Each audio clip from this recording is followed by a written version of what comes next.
Bismillah ar-Rahman ar-Rahim. Alhamdulillah Rabbil Alameen. Wa salatu wa salamu ala Sayyidina Muhammadin wa ala alihi wa sahbihi ajma'in. Amma ba'd. So we were discussing the Battle of Mota, and this is our second and final discussion of the Battle of Mota. And last week I had gotten to the place of Khalid ibn al-Walid having been appointed, and the Prophet sallallahu alaihi wasallam explaining to the people what had happened in the battle and his reaction in Medina. Now let us go back to the battle and mention what did Khalid ibn al-Walid do. And once again I reiterate that unfortunately we really just have 2 or 3 explicit narrations from which we have to derive the entire story. So what appears to be the case is that Khalid ibn al-Walid, he realized that there's no way to achieve actual victory, and that the only real victory would be to preserve the Muslim army from complete destruction, from massacre. So what did he do? He has a 2-pronged tactic. The first tactic was that he organized the army for a quick, short-term attack. And the purpose of this was to cause the Romans to stop from their onslaught. So he wanted to just launch a quick attack to pause the Romans and cause them to stop in their onslaught. And how did he do this? Again, we only have one narration, but I'm sure there were other things that he did. But one of the things that is mentioned is that he strategically positioned the archers, so that the archers were able to stop the onslaught of the Romans from coming. And Ibn Ishaq mentions, for example, one small incident, that one of the archers was an elderly man by the name of Waqid ibn Abdullah al-Tamimi. And even though he had a good arm still, but his eyes were feeble. So he told his 2 companions that, lift me on top of your shield, and I'll sit on top of the shield, and you carry me as high as you can, and I will shoot as hard as I can, and you will be my eyes. So he used 2 people to basically guide him, turn more this way, more that way. And so a group of archers basically were the primary method that was used. And there's no doubt that there was a direct onslaught as well. And this is mentioned by Khalid himself in Sahih Bukhari. He says that on the day of Mota, 9 swords broke in my hand. 9 swords, one after the other, kept on using 9 swords until I finally only had left 1 Yemeni shield. So from this we derive that there was also an onslaught, there was also an attack on the ground, on infantry, and this was led by Khalid ibn al-Walid. And what this did was that by the time night fell, the 2 armies had managed to separate themselves outside of the distance of a bow and arrow.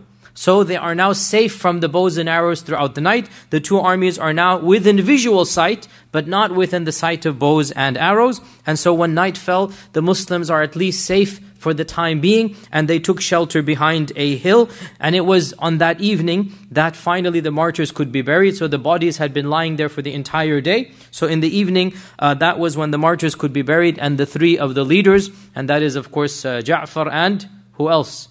Number 1 was who? This is a simple quiz. Zayd. And number 2? Ja'far. And number 3? Abdullah bin Rawaha. That all 3 of them were in fact buried in one grave. Now, what happened the next day? The fact of the matter is the books do not tell us anything, at least the classical books. From what I could find, nothing explicit is mentioned. But I did find in one of the later books a technique or a strategy. And I don't know where this author got it from, but Allah knows best, but it appears to be something that is constructed or read into the classical books. That another tactic that he did the next day, Khalid ibn al-Walid, was that he gave the impression that a group of reinforcements were arriving. He gave the impression to the Romans that a group of reinforcements were coming from Medina. And what this did was it caused the Romans and the Christian Arabs to simply pause, because now they're worried that other groups will come. And in this pause, Khalid ibn al-Walid and the Muslims basically managed to run away from the battlefield and achieve complete security. Because had they left in front of the eyes of the Romans would have followed them. And if they had followed them, they would have been massacred. So by giving the illusion of reinforcements coming, the Romans paused for a few hours, and in that few hours, Khalid ibn Walid and the Muslims managed to escape to security. Now, how did he give the illusion of people coming? Well, one of the books mentions a tactic of telling a group of Sahaba to spread out thin in an area that had sand and far, far away, and use certain instruments or certain, let's say, wings or whatever, to beat the dust up and to run forward in the dust. So that when you see from the distance, there is an illusion given that hundreds of horsemen or hundreds of people are coming, and so you have the dust storm gathering in the distance. This is one version that is given, and Allah knows best, but we have a lot of details we do not have a lot of details, but the fact of the matter is that what Khalid ibn al-Walid managed to do was to save the bulk of the Muslim army from what otherwise would have been a complete disaster or catastrophe, so much so that only a handful of Sahaba passed away. We know the names of around 15, probably another 5 or 10 whose names we do not know. So the fact of the matter is, out of 3,000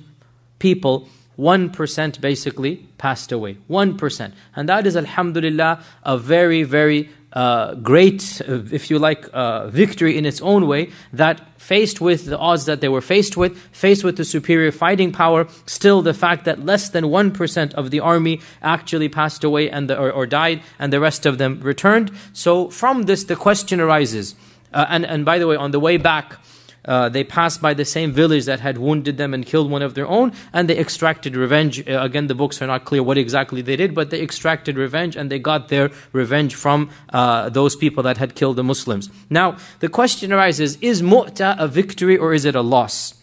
There are 3 opinions about this issue. The first opinion is that Mu'ta is a victory. In fact, they said it is a big victory. And this is the position of Musa ibn Uqba, who is a contemporary of Ibn Ishaq and also a famous Seerah expert of the classical time. And also the opinion of Imam al-Bayhaqi, who died 438. And also the position of Ibn Kathir, who died 790 something. So Ibn Kathir, the famous Ibn Kathir. They all felt that Mu'ta is a massive victory. What is their evidence? Well, their primary evidence, of the things they say, not their primary, of the things they say, the fact that the Muslims by and large returned successfully with less than 1% casualty. Number 1. Number 2, the fact that they took some war booty, which is true, they took some booty back with them. We'll talk about one of the stories today as well. And number 3, their main evidence is what the Prophet Muhammad ﷺ himself said. What did he say? The hadith is in Sahih Bukhari. We already mentioned the first part of it last week, and that is that the Prophet ﷺ told them of the deaths of Zayd and Ja'far and Abdullah as they're being killed, and he's describing it, and he is crying. And then what did he say? Until a sword from the sword of Allah took it, and Allah gave them victory. Now, the evidence here is khalas, QED as they say. Nothing more to be done. If the Prophet Muhammad ﷺ says, Fatah Allahu ala yaday, then it's Fatah. And Fatah means victory. So they basically use theology and they say, khalas, if the Prophet ﷺ said it, then khalas, it must be a Fatah. Just like Allah says, Inna fatahna ka fathan mubina, even though Hudaybiyah seemed to be a loss. But Allah says it's Fatah, so it is a Fatah. So that it's basically a theological point. That because the Prophet ﷺ said it's a Fatah, Mu'ta is a Fatah. Okay. Those who are more historians, so Al-Waqidi and Ibn Sa'ad, and also all non-Muslim historians that write about this event, they consider this to be a loss. They consider this to be a loss.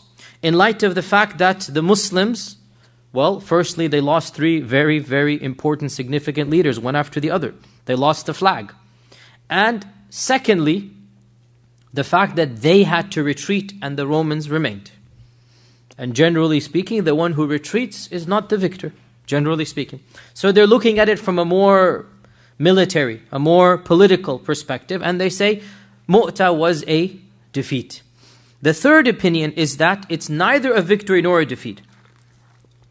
It is in fact a draw. Neither side won clear cut.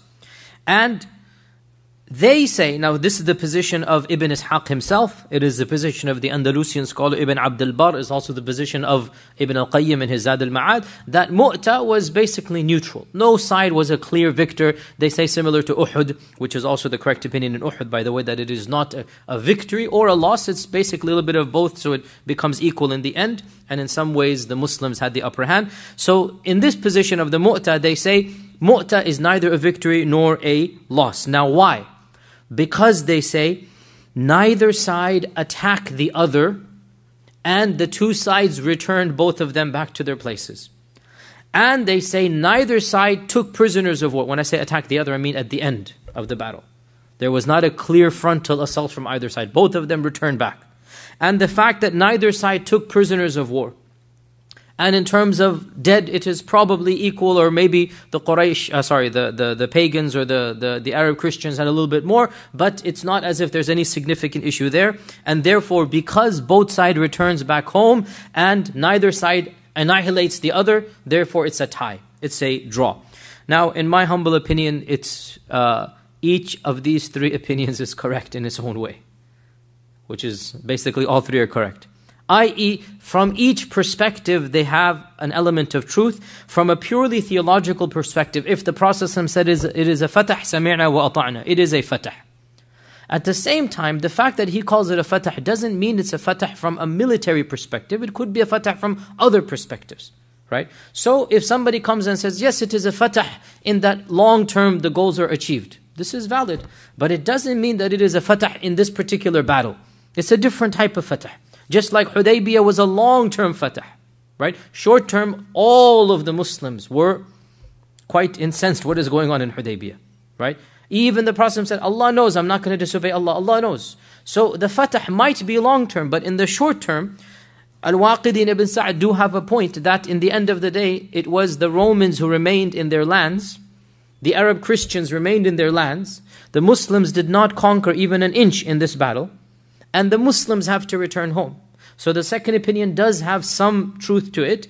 And of course, the third opinion also has a lot of weight to it. In that, actually, it's not a pure loss because neither did the Romans attack the Muslims. Rather, they let them go. And therefore, we can say that the Prophet ﷺ called it a victory in that the Sahaba managed to save themselves from death. And that is a victory. Not necessarily that Mota was a military victory. Victory can be of different types. And this victory was a victory of the fact that less than 1% of the army was massacred, was martyred, and the bulk of the army returns home. And also, I mean, in my humble opinion, I think this is one of the problems that many of our Muslim historians have. They want to somehow make every battle positive for the Muslims. And they don't realize that, subhanAllah, it is actually of great benefit and wisdom that some battles don't come out to be so positive.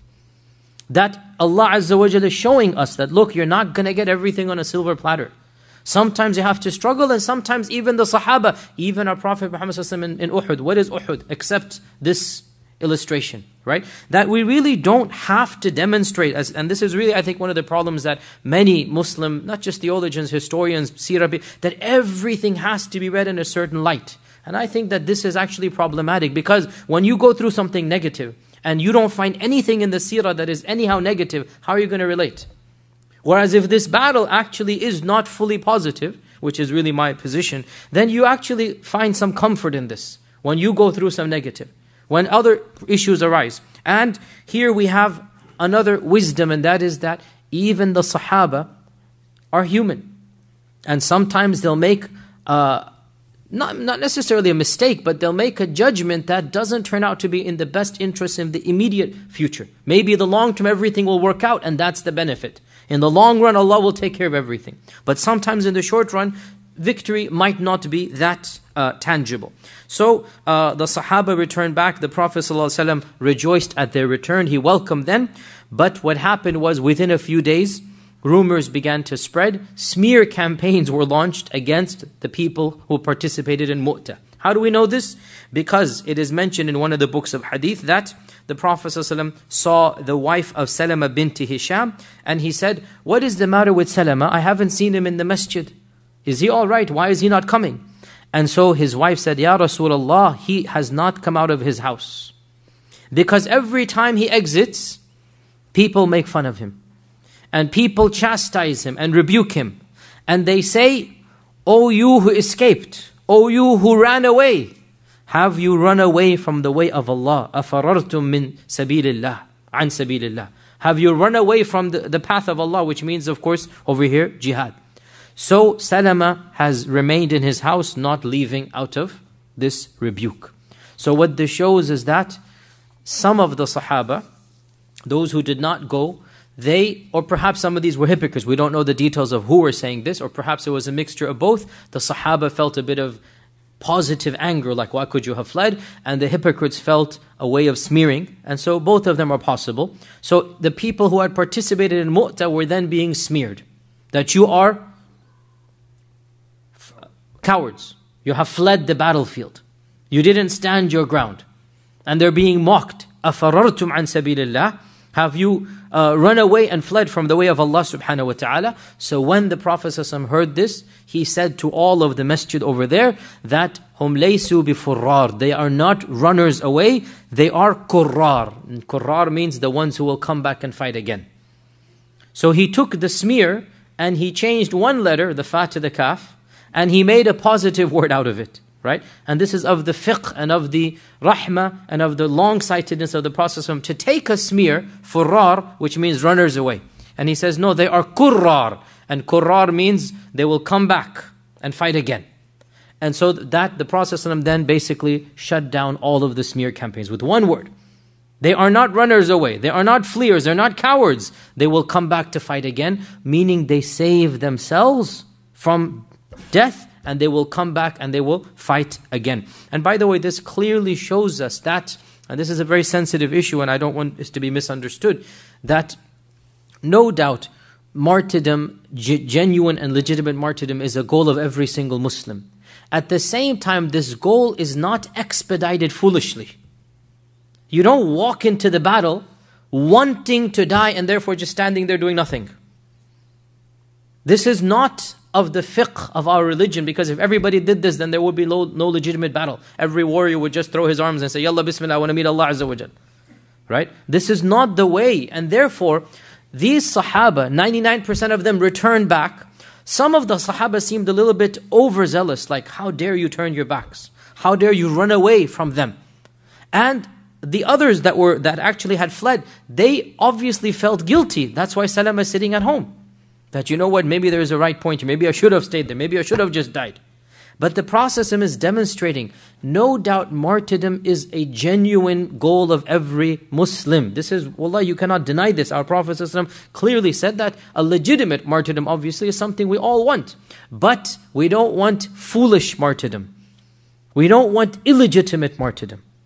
And this is what this hadith shows, that they haven't run away out as cowards. They have protected themselves so that they can fight a legitimate battle once again. They're not furrar, they are qurrar. And after the army had returned, and last week we had mentioned the story of the women of Ja'far, and they were wailing and screaming, and the messenger comes back 3 times, as you remember this story from last time. So when this occurred, the Prophet ﷺ commanded that food be prepared for the family of Ja'far, and he said, "Isna'u li ali Ja'far ta'aman." Prepare food for the family of Ja'far, for a matter has occurred that has made them busy. And so food was prepared for them. And after 3 days, he visited the family of Ja'far. He visited the wives and the children of Ja'far. And he said, after today, let no one cry over my brother. And he called Ja'far Akhi. Because Ja'far is a akhi and a cousin, is a close confidant of the Prophet ﷺ. So let nobody cry after today over my brother.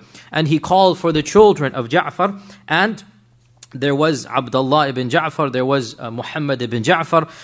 So he called for the children of Ja'far, and Abdullah was the older of the two, and Abdullah narrates this hadith. Abdullah was probably 7 years old, 6 years old at the time. He remembers this. So Abdullah is narrating the hadith, that the Prophet visited us after my father had died, and he called for us to come, and all of our hair was disheveled. In fact, the wording in the hadith was, he said, we look like baby chickens. Like completely, every hair. The reason obviously being that the mother's not going to comb their hair. She's just lost a husband. She already is quite traumatized. We heard what happened last week with her. So she's not really combing the hairs of the children at this stage. So their hair is all disheveled. And the Prophet ﷺ sees this. So he orders that a barber be called. He takes charge even of the barber of the children. He orders that a barber be called and that their hairs be trimmed or shaved off. And then he praises or talks to each one of the children, and he says, as for Muhammad ibn Ja'far, as for Muhammad, he looks just like my uncle Abu Talib. And of course Abu Talib is Muhammad's grandfather, right? Muhammad ibn Ja'far ibn Abi Talib. So he said, this one looks just like my uncle. And then he called for Abdullah and he said, as for Abdullah, he looks just like me and he acts just like me. In other words, the point is every one of these children, he's like kind of making them feel something special, right? And Abdullah was the oldest of them, so he held on to Abdullah's hands and he raised it up and he said, "Oh Allah, allow Ja'far's progeny to remain." يعني اخلف في ذرية Ja'far, which means that, basically means, "Oh Allah, bless the remainder of Ja'far's progeny. Oh Allah, allow them to flourish. Oh Allah, bless Abdullah in all of his transactions," because Abdullah is going to be the man of the house now. Abdullah is going to be the caretaker. So, oh Allah, whatever he does for money, basically, in his safaqat, which means buying and selling, oh Allah, bless him in all of this. And he said this 3 times. And he told them that your father has been substituted instead of his 2 hands, because they have heard the gruesome news that both of his hands have been cut off, that they have discovered his body without 2 hands. So they've heard this. So he tells them, as for your father, Allah has substituted 2 wings instead of his 2 hands, and he is flying around in Jannah wherever he wants to go. And his mother, their mother, who is their mother? Who is the mother of these children? Who is the mother of these children? We have mentioned her name at least 10 times in the Seerah. No. No. None of the sisters, this is disappointing because sisters should know the names of the Sahabiyat. No, I'm not even going to mention you anymore. Khalas, there's no point. Bint someone, I like this. She's bint someone. Asma binti Umays. No bells ringing still. Asma binti Umays. Asma binti Umays. Who is Asma binti Umays? The daughter of Umays, mashallah. Asma binti Umays. Asma binti Umays was firstly the wife of Ja'far. Then when Ja'far passed away, right now he becomes a shaheed, Asma marries Abu Bakr. And when she marries Abu Bakr, so the 2 of them have, who's named? Guys, today isn't a good day for us. It's too cold, that's why. So coldness destroys memory. Muhammad ibn Abi Bakr, the famous Muhammad. I mean, how many children does Abu Bakr have? Muhammad ibn Abi Bakr, right? Then Abu Bakr passes away. Then who does Asma marry? Ali ibn Abi Talib, right? So Asma married Ja'far and Abu Bakr and Ali. And from each of them she has children, mashallah, tabarakallah, right? And of course this shows us, I mean, without having to, obviously, I've said this so many times, the stigma of divorce did not exist amongst the Sahaba as it exists in later Muslim societies. A divorced lady was not considered to be someone that, is khalas, that's it, she might as well live the rest of her life alone. That type of attitude did not exist amongst the Sahaba. And we have so many of the Sahabiyat, marrying one after the other, and they didn't consider divorce to be that type of stigma. There's a little bit of an anecdote mentioned about Asma when Ali was married to her. So Muhammad ibn Ja'far and Muhammad ibn Abi Bakr, right? There are 2 half-brothers. They began debating with one another whose lineage is better. Now their mother's one, right? And so Muhammad ibn Ja'far said, I am the son of Ja'far, I am my father this, my father that. And Muhammad ibn Abi Bakr is saying, I am this, I am that. My son and my father is Abu Bakr and this and that. And so Ali is sitting there watching these 2 young men, boasting that which one of their fathers was more noble. So he wants to tease his wife, Asma. So he says, Khalas, your mother shall be the judge. Now, the 2 men are his competitors in terms of ex-husbands, right? So he wants to tease his wife. Like, which one will she choose? So your mother will be the judge. Who was the more noble of the 2? Because she was married to the both of them. So he calls Asma out and he says, you decide between your 2 sons. And so he puts her on the spot. This is just an anecdote, not related to Mota. And he puts her on the spot. Which of the 2 men is better? And look at the intelligence of Asma. Asma bint Umays says, as for the shabab, the young men, then Ja'far is the Sayyid of them. And as for the kuhul, and that's like the wise senior men, then Abu Bakr is the Sheikh of them. So in other words, both are top. Because Ja'far was young when he passed away. Abu Bakr was obviously 63, 61 when he passed away. Right? So she's saying both of them were the best. So Ali says, then what have you left for me? So he's got the best here, the best there. That means I am the last of them, right? And of course this, wallahi, it shows us, what does it show us? I mean, you tell me. What is the one thing it really shows us? The joking around, of course, between husband and wife and whatnot, but who are the families that we're talking about here? Who are the families? Think about it. Al al-Bayt and Abu Bakr. Do you notice any tension? Do you notice any hint of a problem? I mean, wallahi, honestly, it's so ludicrous to read in that there were tensions. Here's Ali marrying Abu Bakr's ex-wife. Here's Ali joking that which one of the two is better, Abu Bakr or his own brother, because Ali's brother is Ja'far, right? And once Asma gives her intelligent, watertight answer, he then jokes back at her. Like, what have you left for us?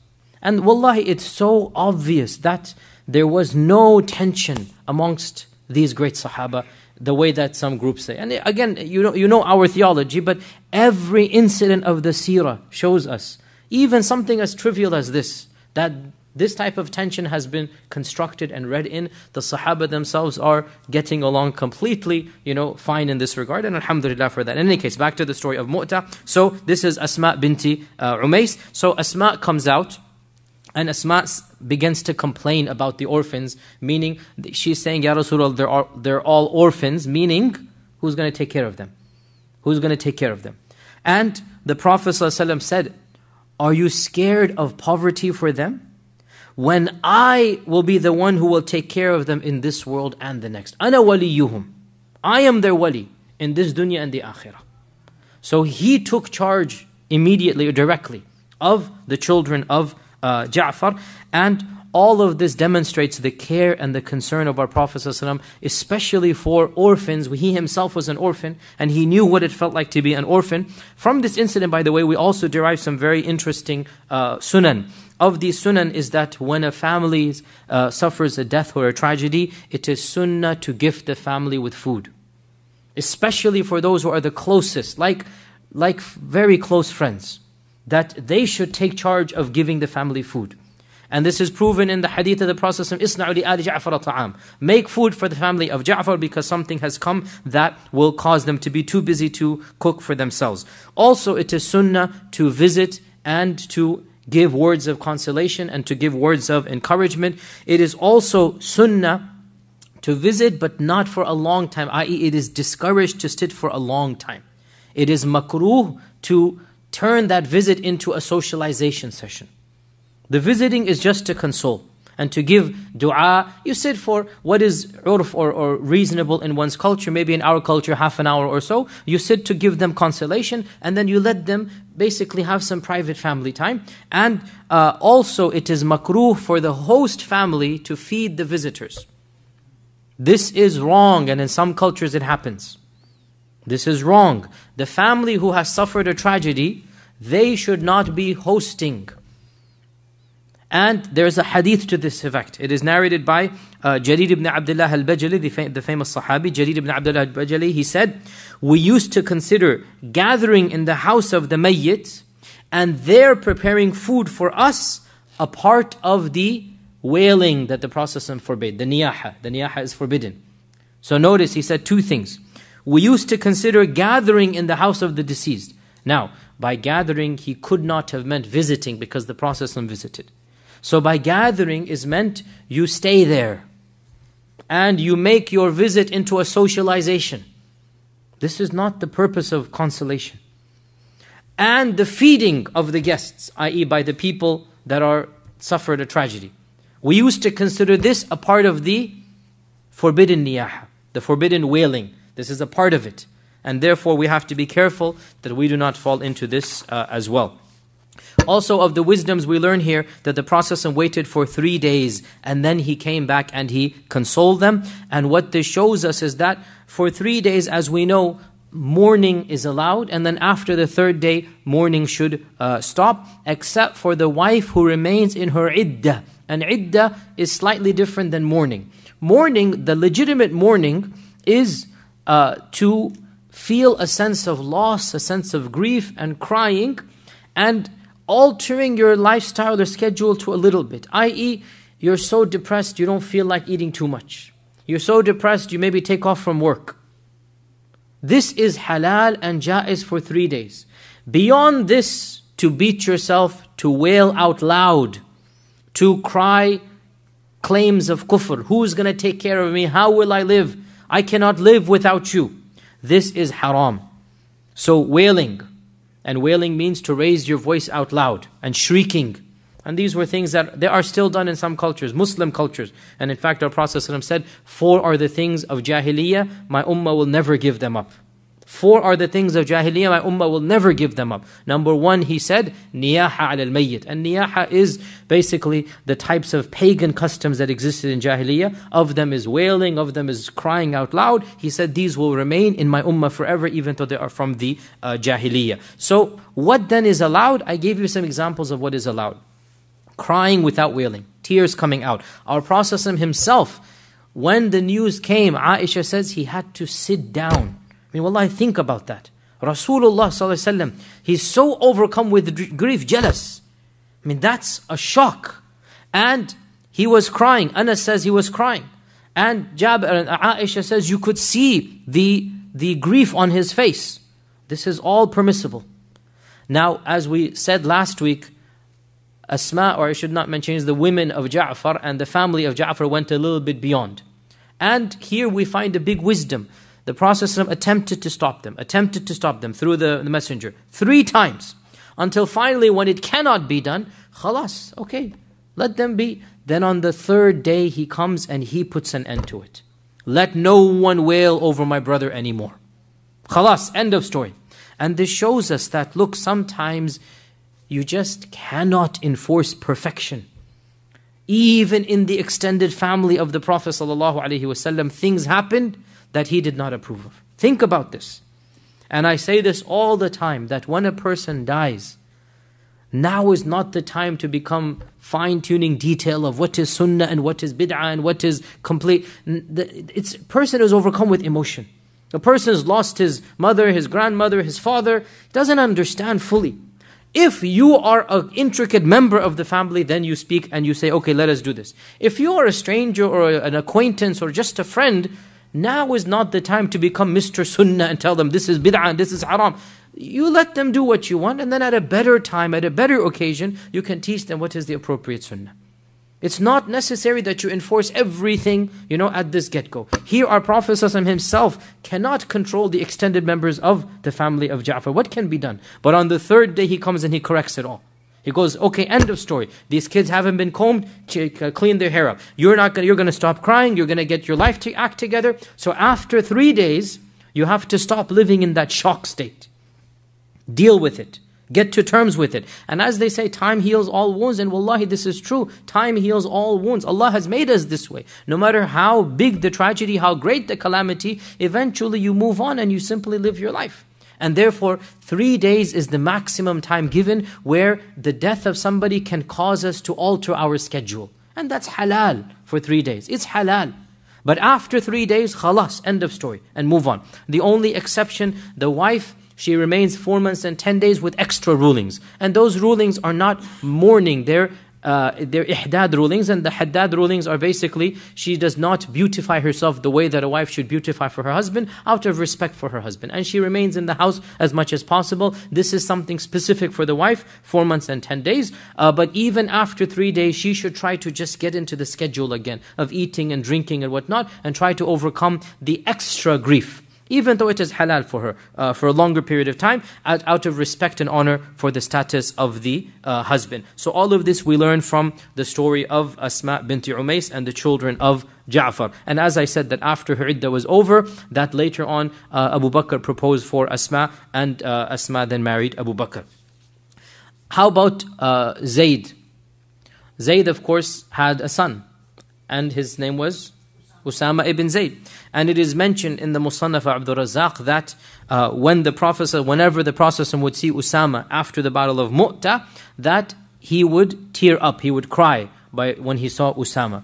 Because Usama is now probably 14 at this stage, probably maybe even 13. I mean, we don't know exactly, between 13 to 15. He's just a young man, just about to become an adult, and now at the prime of his youth, he's lost his father, and he resembled his father, and so the memories of Zayd would come back to him when he saw Usama, and so we learned that even when he saw Usama, he himself would tear up and he would become grief-stricken looking at Usama ibn Zayd. And after a few days he came to the masjid, and the Sahaba were sitting there huddled up, some of them were crying.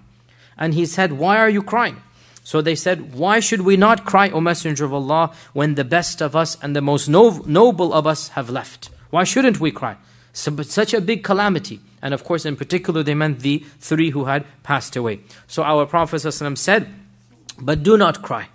Do not cry. For the example of my ummah is like a garden whose owner has cut the leaves and the branches and prepared his houses so that each year gives a better crop than the last year."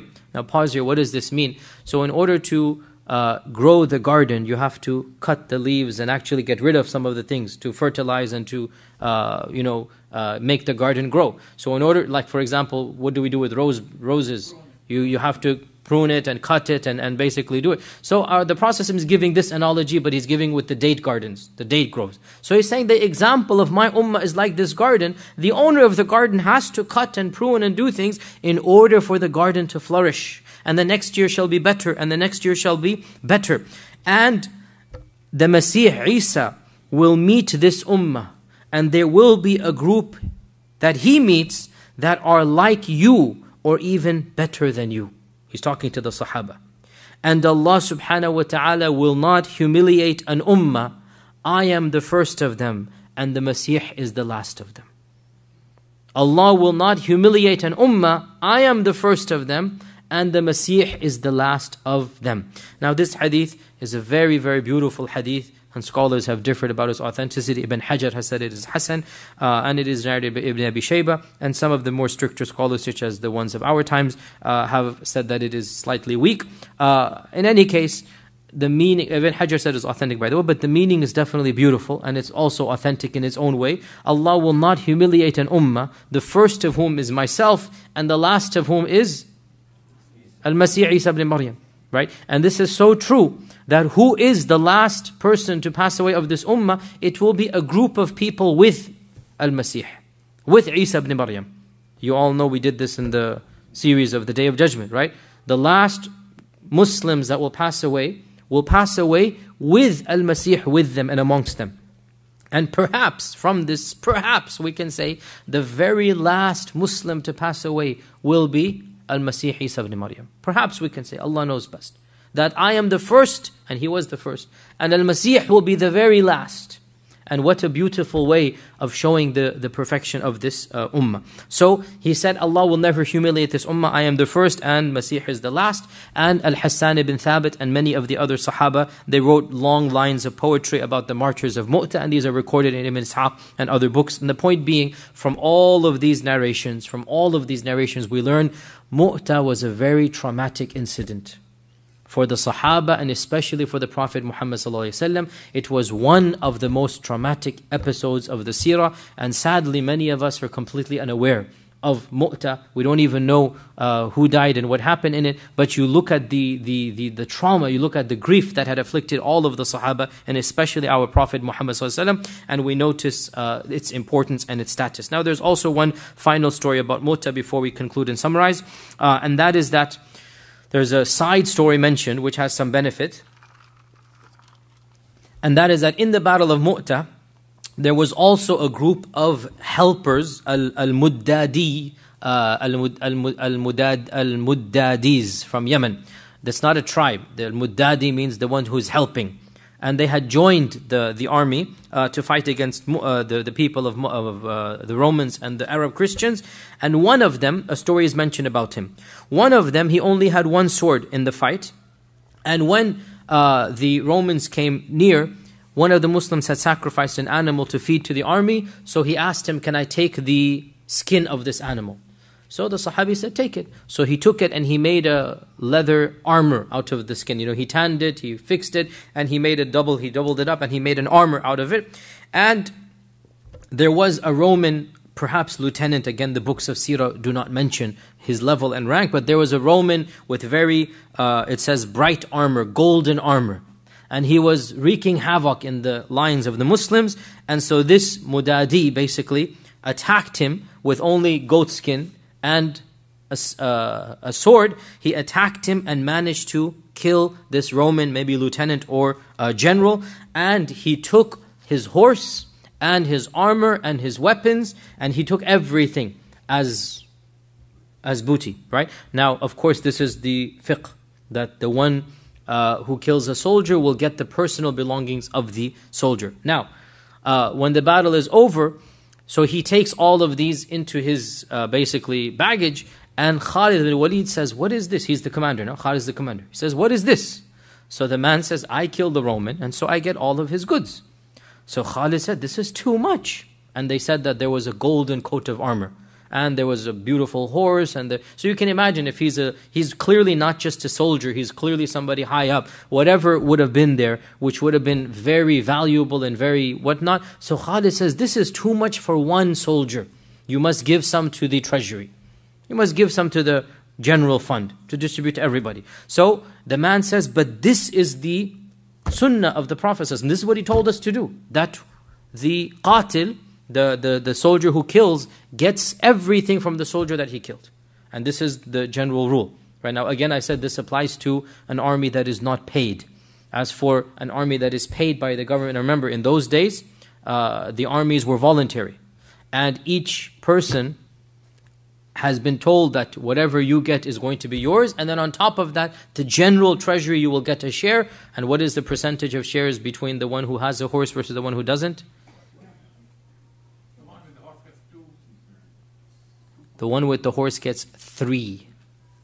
1 for him and 2 for his horse.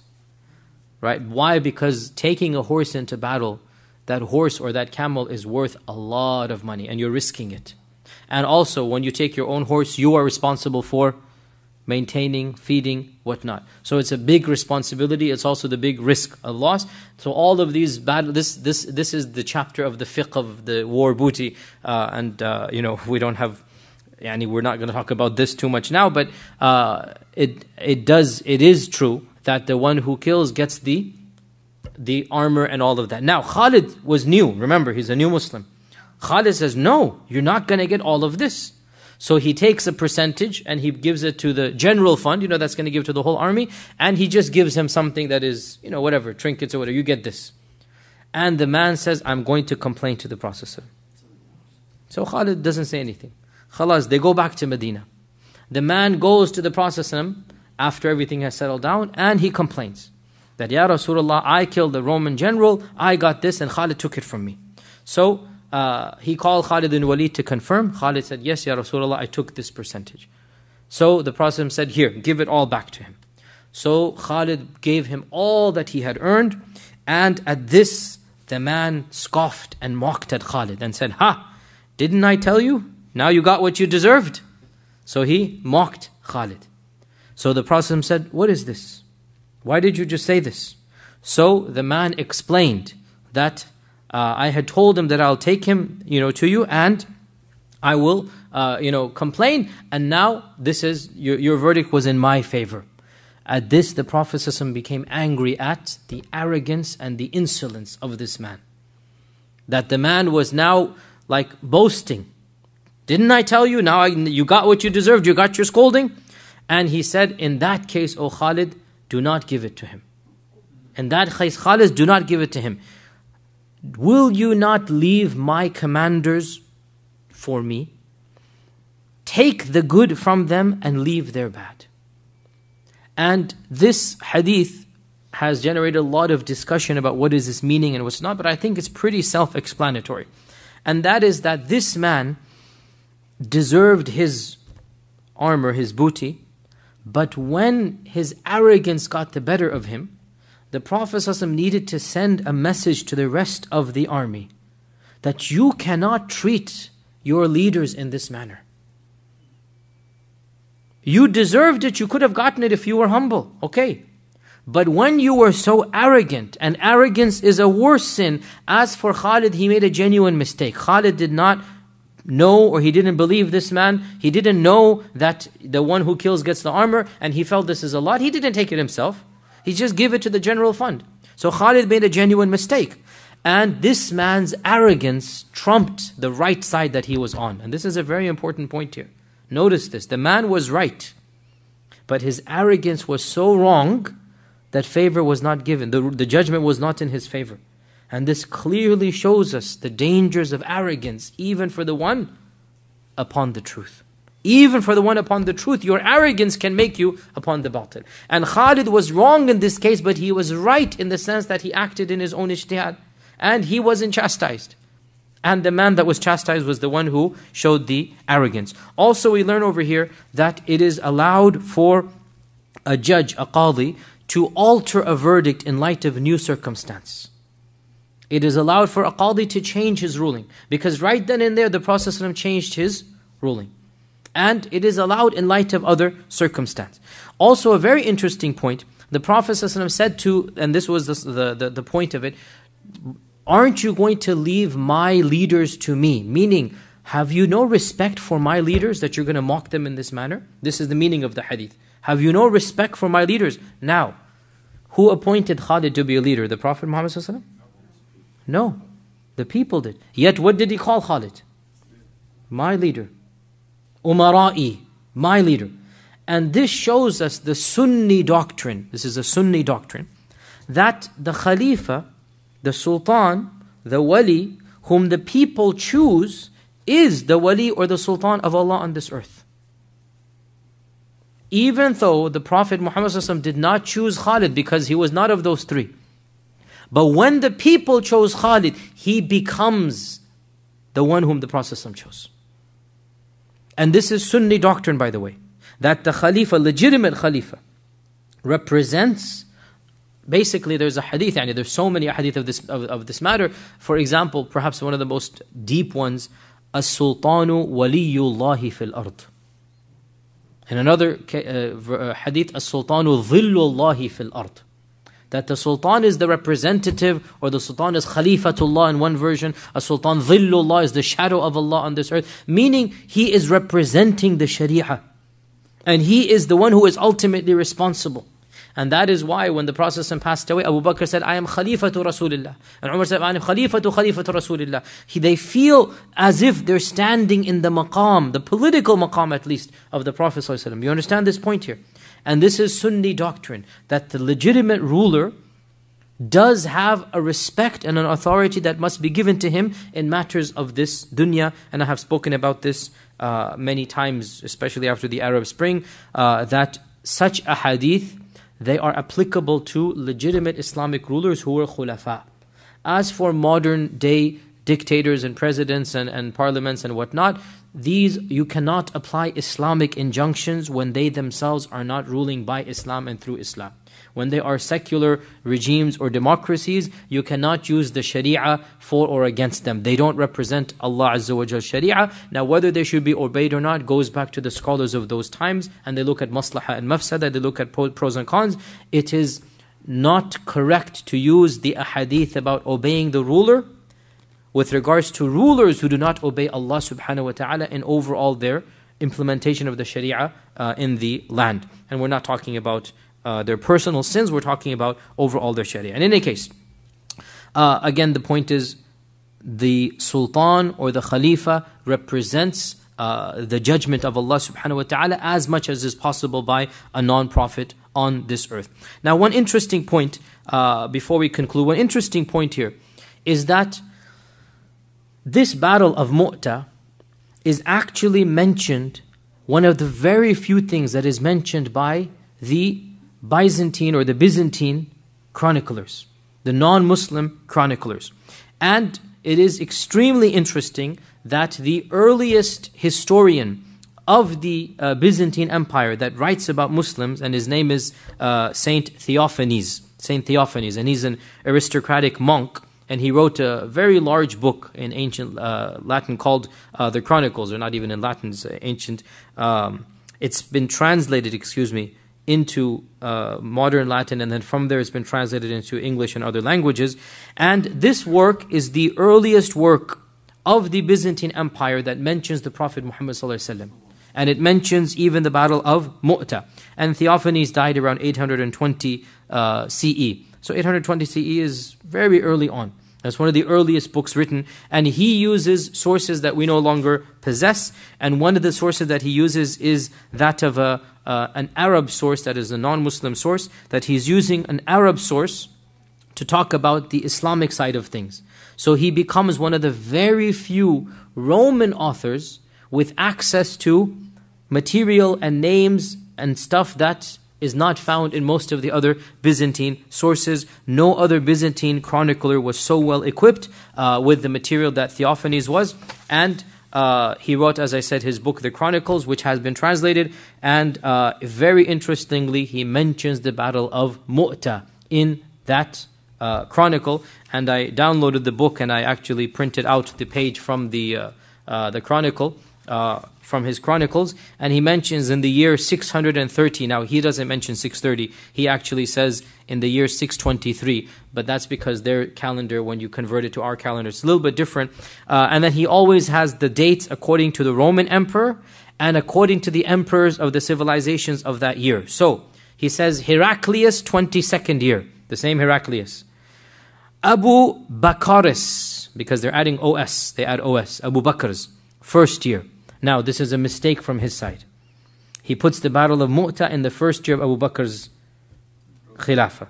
And obviously, he's not 100% accurate. And by the way, his description of the Prophet ﷺ is full of stereotypes and antiquated and whatnot. But clearly, by 700 CE, the Romans have heard of the new religion and the new prophet and the new Sahaba and their theology. And it's interesting to look at it from their perspective. It's full of incorrect inconsistencies and stereotypes, but he's mentioning a new religion, a new prophet, the children of Ishmael, descendants to Abraham, calling to monotheism. So he's mentioning certain truths, and then he mentions, vulgar facts as well that are the typical, stereotypical things of multiple wives and this and that. The standard, motif, the caricature that was painted by the Romans is being passed down. So Theophanes says in the first year of Abu Bakr and the 22nd year of Heraclius, he says that Muhammad, he doesn't call him Muhammad, he mentions Muhammad, but he had appointed 4 emirs. This is another mistake, he had appointed 3.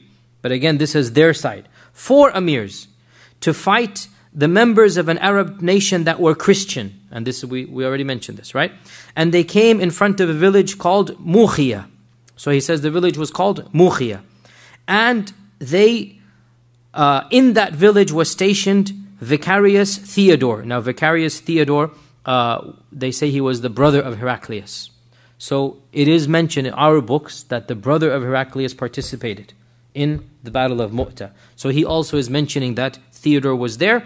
And they intended to fall upon the Arabs on the day when they sacrificed to their idols. Now this is an interesting tidbit that I did not find in any of the books of the Arab side of things, or the Muslim side of things with me. He is saying they intentionally chose a day that was a festival for them. And if this is the case, then that makes a lot of sense. You choose a day when they will be distracted. Our source books don't mention this. His book mentions that they chose that day. The Vicarius, meaning Theodore, on learning, now this is very interesting, and Allah knows how true this is, on learning this from a certain Qurayshite called Qutaybas, who was in his pay, meaning there was a spy. There was a spy that had informed on them. Now this spy could not have been from the Sahaba because they're not going to get a spy. This would have been from the Arab Christian community. That there's somebody there who is in the pay of the Vicarius. He gathered all of this information and ascertained the day and the time when they were about to attack, and therefore he himself attacked them at a village called Multas. Now again, in our books, Multas is not mentioned, but perhaps that was their name for a village. Now listen to this. And he killed 3 emirs, and the bulk of their army. This is not true. The bulk of their army is not true. He killed 1%. One emir, listen to this now, called Khalid, whom they call God's sword. escaped. Theophanes is mentioning Khalid as Sayfullah.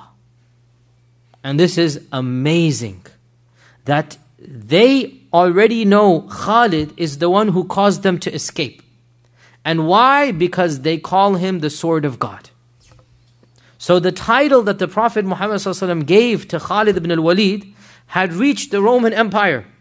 And Theophanes, when he's recording history, he is writing, they call this man the sword of God. And he's the one who managed them to escape. And to me, when I read this in tertiary, so I said, this is too good to be true. So I actually downloaded the entire book and tried to find where this is. And here, I actually downloaded it today. And I said, khalas, I'm going to read it myself. And alhamdulillah, it's right here, directly. That one whom they call the sword of God. And it's something, wallahi, Allah Azza wa Jalla said, this is the Prophet gave him the sword of God, the sword of Allah. And that is why his shuhra spread even to the Romans. And of course, before we go on, of course, this is why Khalid ibn al-Walid had to die in his bed. It is mentioned that when he was dying, he began crying. And there was a visitor there, and he said, turn me around and look at me from the front and back. You will not find 2 fingers on my body, except that there's a scar and a mark and a bruise and this and that. And yet here I am dying on my bed. You see, Khalid has warrior blood. And when you have warrior blood, you don't want to die on your bed. He's crying. Like, I spent my life battling. I have a whole stellar record. Here I am dying on my bed. He doesn't understand the wisdom. But Ibn Kathir and all of the later scholars, they say, Khalid was Sayfullah. And it is not allowed for anybody to break Sayfullah in the battle. Only the one who unsheathed the Sayfullah can put it back where it belongs, and that is Allah subhanahu wa ta'ala. Khalid ibn Walid is too holy to die on the battlefield. It's too much. Because if you were to break Sayfullah, then what does that show? So the one man who did so much that he's actually called the sword of Allah is not allowed to die on the battlefield. And he did not understand this. But inshallah he got the ajr of the shaheed. But he has too holy to die as a shaheed. Now, final point here. So the primary benefit of the Battle of Mota, what exactly does this do? It opened up the northern lands, because I would say 95% of the battles of the Seerah are southern. Medina downwards. Right? The Battle of Mota is the largest battle up north. And there were small skirmishes, but Mota was the mother of all northern battles. You understand this point? All of the other battles are going down south.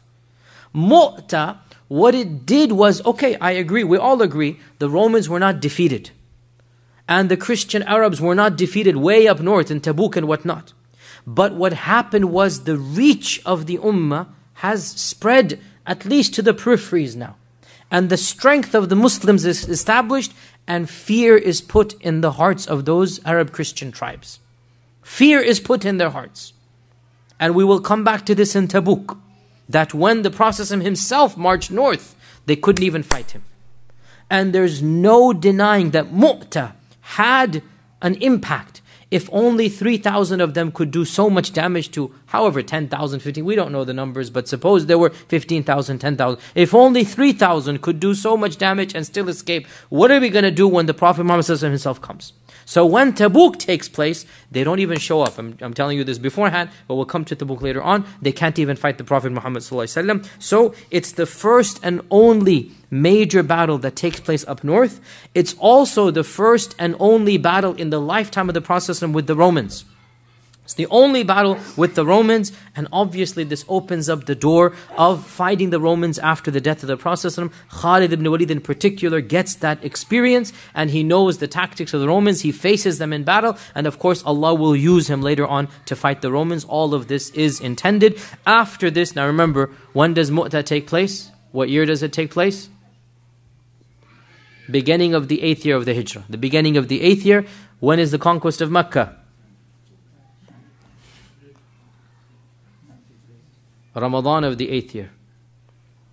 Ramadan of the 8th year. Hajjatul Wada' is the 10th year.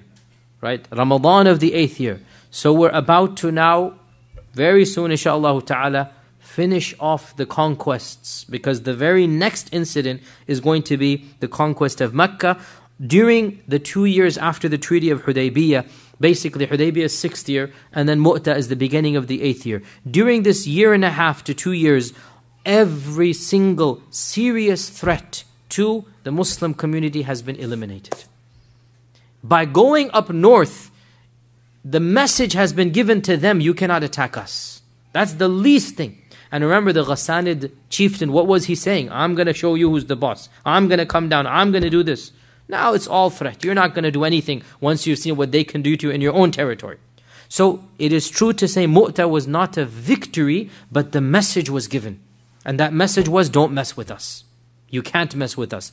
And therefore, at the end of this incident, the Battle of Mu'tah, every single serious opposition to the Muslim community has been eliminated. The only threat, even that in quotation marks, that is left is a weak, debilitated, declothed, detoothed, neutered Quraysh.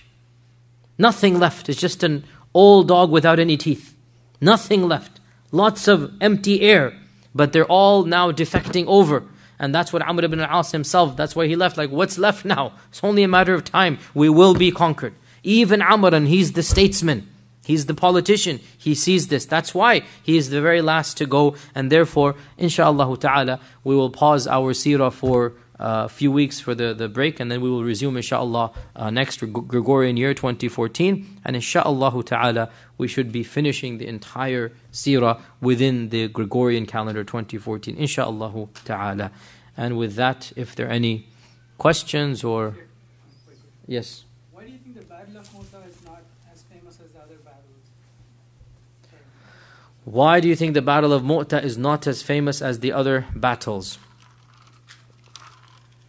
Number one, because the Prophet Muhammad ﷺ did not participate. So it is a... What is that? It is the survey. The survey? Okay. Yeah, okay. Number one, because the Prophet Muhammad ﷺ himself did not participate. Number two, because the details of the battle are very sketchy. And they haven't been mentioned in a lot of details. And there are a number of reasons for this. Of them is that, once again, the Prophet did not participate. And of them is that, by and large, the battle is not a positive memory. And when it's not a positive memory, you don't tell it in gory detail. It's a loss. And losses are just covered up, and you don't go into a lot of detail. So these are the two reasons that come to mind, and Allah Azza wa Jalla knows best. Yes? When the Muslims retreated, did the Romans follow them? No, they didn't, because they thought reinforcements were coming. So the pause was too late. And by the time they figured out it was a ruse, so then they're not going to go after them. Yes? Does this author mention how many people participated in the battle from their side? We mentioned this last week. Were you here last week? You talked about what the Muslims said. But I'm wondering No, Theophanes did not say that, no. maybe he would have a more accurate... Theophanes did not say that, no. But he just mentions that Theodorus sent a battalion, and there were the Arab Christians as well. Both were there. Is there any reason why the Prophet and Abu Bakr and Umar and Ali, none of them participated in this major battle? Is there any reason or wisdom behind that? We do not know why the Prophet himself did not participate in this. Allah knows best. We can only assume things. Why did the Prophet not go to Mu'tah? But he did go to Tabuk, which actually would have been more dangerous, and it was more difficult, and it was in the summer months. So Allah knows there must have been something else going on. Allah knows best. Yes? Prophet mentioned it was a victory, and then he was talking the masjid. However, the Sahabas were ridiculed. So did no one hear him when he said that? Why would they ridicule the Prophet? So he said it's a victory. The Sahaba, or these Sahaba, were accused of running away from the battle. Two separate things. They were accused of running away, turning their backs on the Romans and fleeing. And in you can say that that did occur, that they turned their backs and they saved themselves. So the fact that they fled does not necessarily disqualify it as being a victory, and that's what I am also saying. that when the Prophet ﷺ calls it a fatah, it is a fatah in its own way. And that is that the Muslims are saved. But the Muslims were not fleeing out of cowardice. The Muslims were fleeing because it's no point, it's useless. It's a tactical retreat for a later fight. That's what the Prophet himself is saying. They are not running away out of cowardice, they are tactically retreating. And Allah Himself allows a tactical retreat in the Quran. Allah does not allow fleeing from the battlefield. In the Quran, Allah says, do not flee unless it is a tactical retreat. And this is what our Prophet himself said, that this is a tactical retreat. Yes? Was this battle necessary? Was it important? As we said last week, the reasons for this battle are a little bit vague, but no doubt the consequences I just mentioned are very real. And that is, the Islamic Republic is now established all the way, almost up until the periphery of the Roman Empire. And even the Arab Christians are now threatened to attack Medina. So the sign has been given that we are too powerful for you. And perhaps that was the main wisdom, that the only threat possible would have been from up north, and that threat has been eliminated. And Allah knows best.